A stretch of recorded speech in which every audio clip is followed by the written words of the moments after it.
and welcome to this week's video for geography at the Garibaldi School. You remember that last week I left you with this question: explain how different strategies can be used to make energy supplies more sustainable.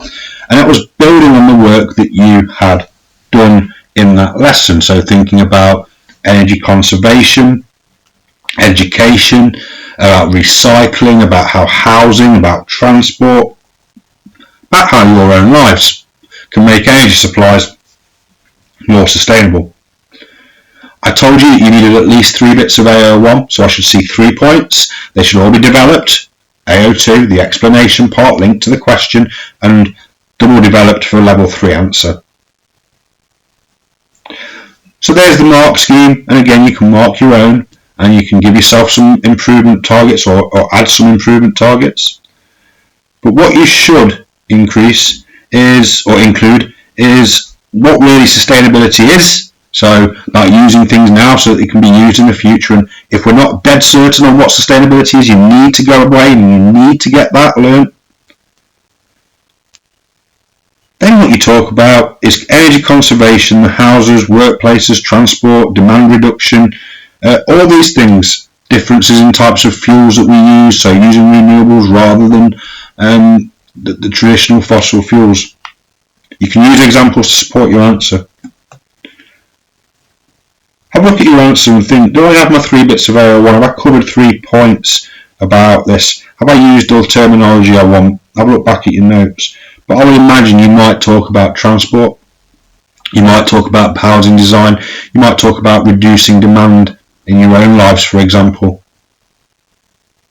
I'd like to have seen BedZ in. I'd like to see the name of a city that might use Park and Ride, or if you've talked about London and green buses and eco buses and Barclays bikes. Pause the video before we move on, give yourself your feedback, make the improvements necessary.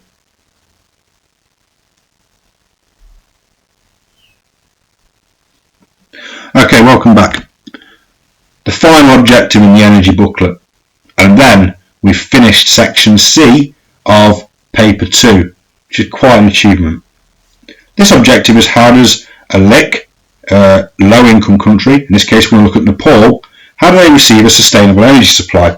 Because often it's easy to think about energy and the demand and the needs and the requirements, but to do that, thinking about it from a HIC point of view, our perspective. If we start thinking about what LICs are like, well, they need energy too, and it's really important that they can get energy resources and they can get it in a sustainable manner. So what you're going to look at is the types of energy that are produced in Nepal, understand how their landscape and location influences its options, and you're going to develop a case study based around the learning map that's in your booklet, and then another 6-mark question, which I'll give feedback at the end of this actual lesson. So what is it? What's the project that we're looking at? And these are some of the images, and it doesn't look like a particularly huge project. Where is it? Well, we know it's Nepal. Why is it? It's to provide that energy, and when? It's ongoing. What I want to point out about the technology here, and it's a key term and it's worth making a note of. The technology here is called appropriate technology or intermediate technology. It's very basic technology that's being used to provide an energy supply. It's basic for 2 reasons. 1, that means it's affordable. And 2, if it goes wrong, it can be fixed by local people.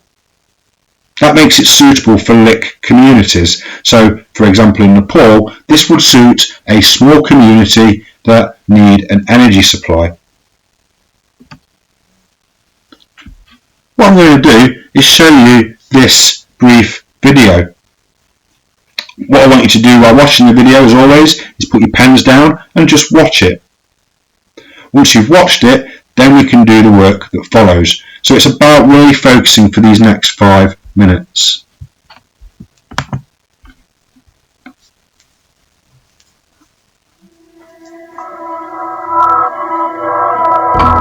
It takes energy, and a lot of it, to light the world for 7 billion people.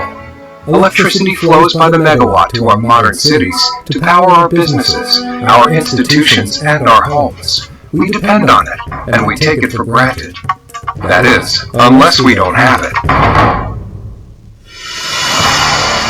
1/5 of the world's population still lives in the dark. For these 2 billion people who live in energy poverty, waiting for the electric grid is not an option. So they're making energy themselves, in sometimes surprising ways.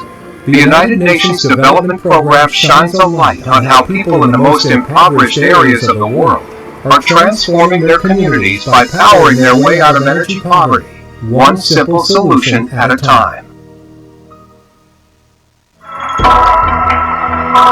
Creating electricity for the planet requires hundreds of massive power plants and a transmission grid system to deliver the power. In the Himalayan nation of Nepal, the towering mountains are a formidable impediment to the delivery of modern energy. Nepal is a poor country, you know that, but I think we don't have many resources because we are landlocked and we don't have fossil fuels. But one thing we are rich, that is the water resources.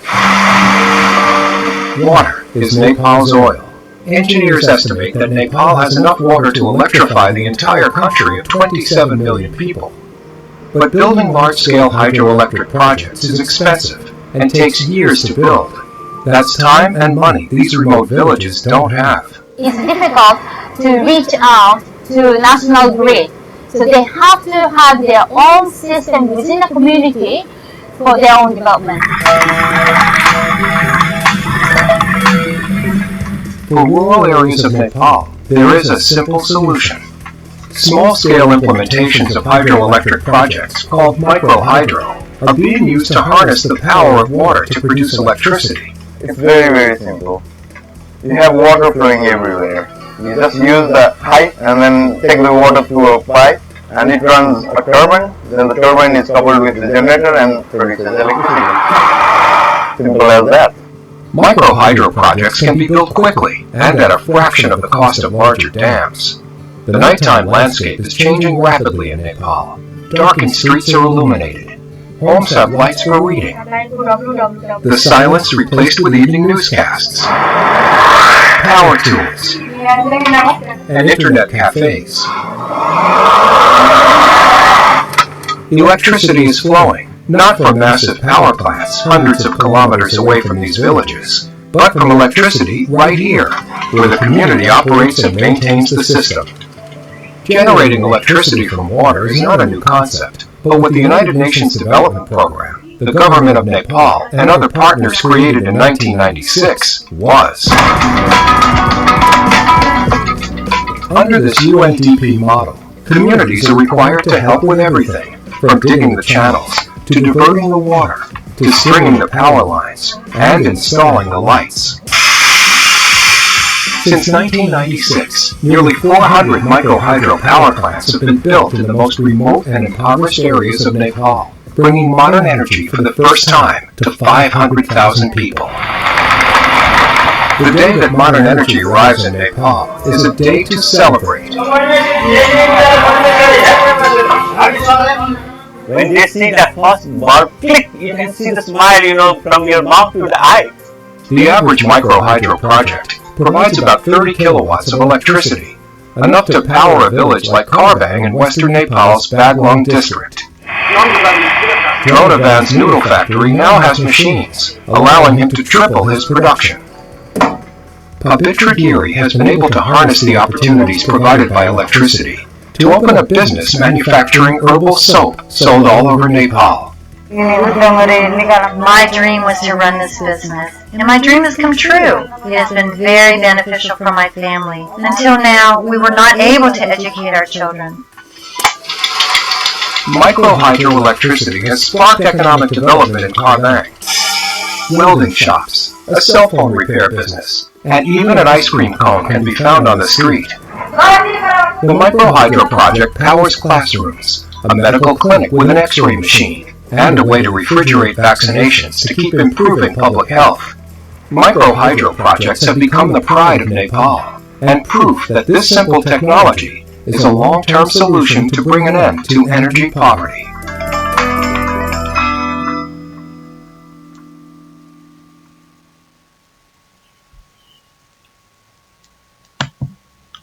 What a great video and a great finishing image, I think, to show what the impacts of that project is. So some really key points to pick out about that project just before I let you do the work. Firstly, remember it's small scale. It's for those smaller communities that are a bit more isolated. It's low cost, cheap, affordable for these communities. You saw them maintaining it and actually putting it in place themselves. They worked on this project themselves. It uses the mountains and the water in that area. It uses those natural resources to create the energy as well. The impacts are significant. They allow for 24-hour lighting, something we take for granted. They allow for machines to be used, therefore increasing your output. In that case, we saw noodles, 3 times the amount of noodles being made.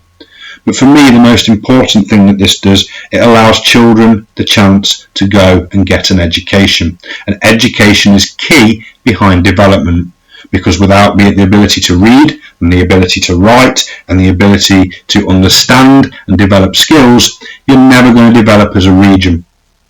So it's vital in all of the things that it brings.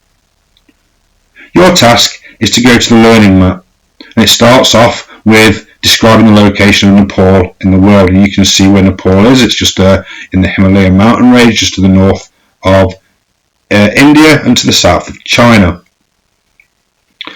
The rest of the tasks on that sheet are to be completed using what you've just listened to or seen in the video, but also the sheet that's been uploaded in the assignment with this video. Pause the video, complete the sheet, and I'll come back to you shortly.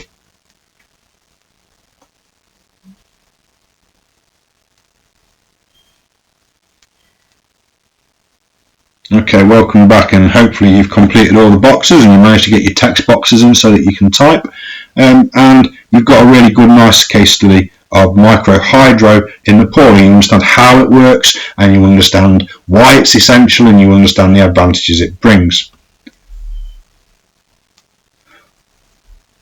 What I want you to have a go at now is this 6-mark question. Use an example from a lick or a knee, so we know it's going to be Nepal, to explain how local strategies are being used to increase sustainable supplies of energy. What I want you to do is have a go at this without seeing any mark schemes or without any explanation from me. So again, pause this video. You've just done the work. Be confident. Where's my AO1? How am I developing it? How am I explaining it? Linked back to the question, can I double develop it? Be clever. Pause the video. Have a go.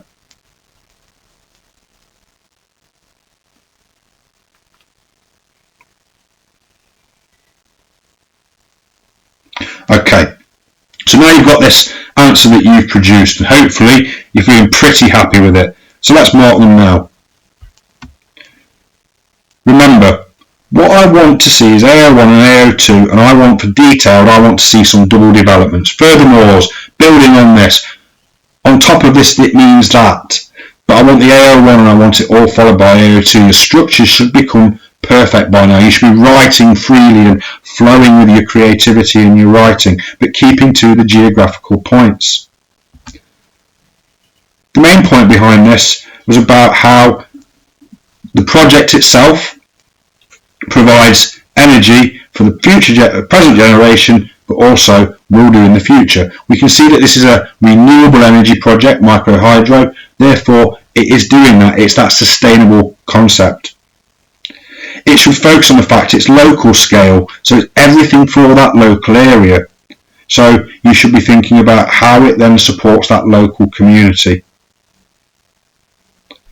You should possibly think about the fact that it's appropriate or intermediate technology, so it's sustainable in the long term. It can be maintained by local people. That means it's sustainable. They're not relying on someone from the outside. It's affordable, therefore it's sustainable. Because remember, those 3 legs of sustainability are social, economic, environmental. So it's renewable. It does not damage the environment. In fact, it uses the environment. The flowing water on the steep mountains of the Himalayas.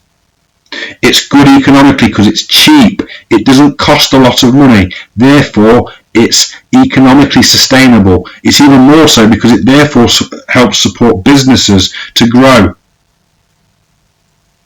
It's socially sustainable because it helps support children getting into schools, and it's socially sustainable because it improves the quality of life, having 24-hour day light, having electricity to cook with. So it's socially sustainable as well. It hits all three legs of our sustainable stool.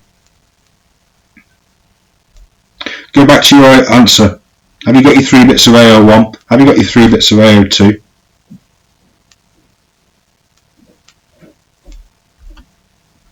And that should hopefully be the end of this objective.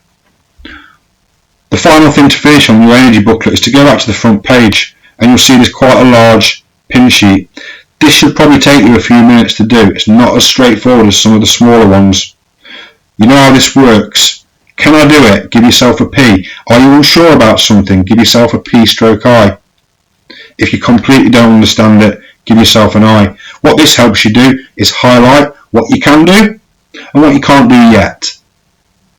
The improvement comment, you know, is not about what we're going to do, it's about what you're going to do. It's about what you're going to do in terms of taking this booklet and having a look and think, right, what couldn't I do well? As ever, if you're super confident, and some of you will be, with all 4 aspects of this learning, then the improvement comment is about making that revision resource. So the first objective was about understanding about how energy resources, its demand is rising, it can lead to energy insecurity, but it also can lead to conflict.